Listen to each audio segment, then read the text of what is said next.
Hello అండి, నేను మీ శైలజ చిట్టి. Welcome back to my channel. ఈరోజు వీడియోలో సింపుల్గా అండ్ టేస్టీగా అందరూ ఇష్టపడే నాటుకోడి చికెన్ నీచు వాసన రాకుండా ఎలా చేయాలో చెప్పబోతున్నాను. వీడియో లాస్ట్ వరకు చూడండి, స్కిప్ చేయకుండా. మరి లేట్ చేయకుండా ప్రాసెస్ చూసేద్దాం. ముందుగా 1 కేజీ చికెన్ని కొంచెం పసుపు, లెమన్ వేసి బాగా కడిగి పక్కన పెట్టుకోవాలి. ఇప్పుడు కడాయి పెట్టి ఆయిల్ వేసుకొని అందులో మసాలాలు వేసుకోవాలి. 2 ఇలాచీ, సాజీరా, 3 లవంగం, 1 స్టార్ పువ్వు, 2 దాల్చిన చెక్క, 1 బిర్యానీ ఆకు అన్నీ వేసుకోవాలి. అన్నీ వేసుకొని కలర్ వచ్చాక కట్ చేసి పెట్టుకున్న 3-4 పచ్చిమిర్చి, అలాగే ఉల్లిపాయ వేసుకొని కొంచెం ఉప్పు వేసుకోవాలి. ఆనియన్ కలర్ రావడానికి 2 నిమిషాలు మీడియం ఫ్లేమ్లో పెట్టి ఆనియన్ని మగ్గించుకోవాలి.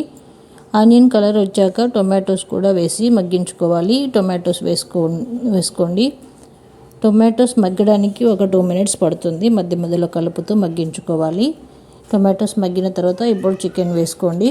చికెన్ వేసుకొని రుచికి తగినంత ఉప్పు వేసుకోవాలి. ఉప్పు వేసుకొని మూత పెట్టి ఉడికించుకోవాలి. ఒక 10 నుంచి 15 నిమిషాలు పడుతుంది వాటర్ వదిలి ఉడకడానికి. వాటర్ వదిలి చికెన్ ఒక 50% ఉడికిపోతుంది ఆ వాటర్లోనే. ఆ వాటర్ మొత్తం ఉడికిపోయిన తర్వాత అప్పుడు అల్లం వెల్లుల్లి పేస్ట్ వేసుకొని ఒకసారి మొత్తం అంతా కలిపేసుకొని పచ్చివాసన పోయే వరకు మూత పెట్టి ఉంచి తర్వాత మూత తీసి 1 స్పూన్ పసుపు వేసుకోండి. అలాగే 3 స్పూన్ల కారం వేసుకోండి. ఇందులో కారం కొంచెం ఎక్కువ వేసుకోవాలి, ఎక్కువ వేసుకుంటే బాగుంటుంది.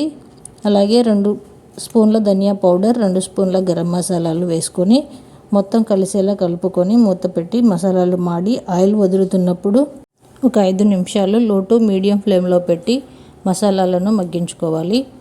ఒక సైడ్ గిన్నెలో వాటర్ వేడి చేశాను. ఆ వాటర్ 2 గ్లాసుల వరకు పోసుకోవాలి.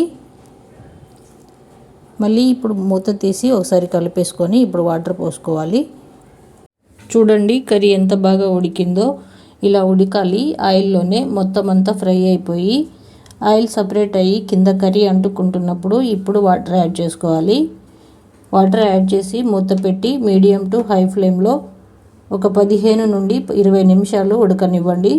కర్రీ ఉడికి మంచి గ్రేవీ కన్సిస్టెన్సీ వచ్చి ఆయిల్ పైకి తేలుతున్నప్పుడు కట్ చేసి పెట్టుకున్న కొత్తిమీర వేసి మరొక 2 నిమిషాలు ఉంచి ఉప్పు కూడా సరిగా ఉందో లేదో చెక్ చేసుకొని అప్పుడు స్టవ్ ఆఫ్ చేసేయండి. ఇలా చేసిన కర్రీ రైస్తో, రోటీతో, దేనితోనైనా సూపర్గా ఉంటుంది.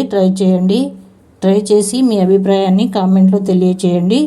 అండ్ వీడియో నచ్చితే లైక్ చేయండి. అలాగే మరిన్ని హెల్తీ రెసిపీస్ కోసం ఛానల్ని సబ్స్క్రైబ్ చేసుకోండి.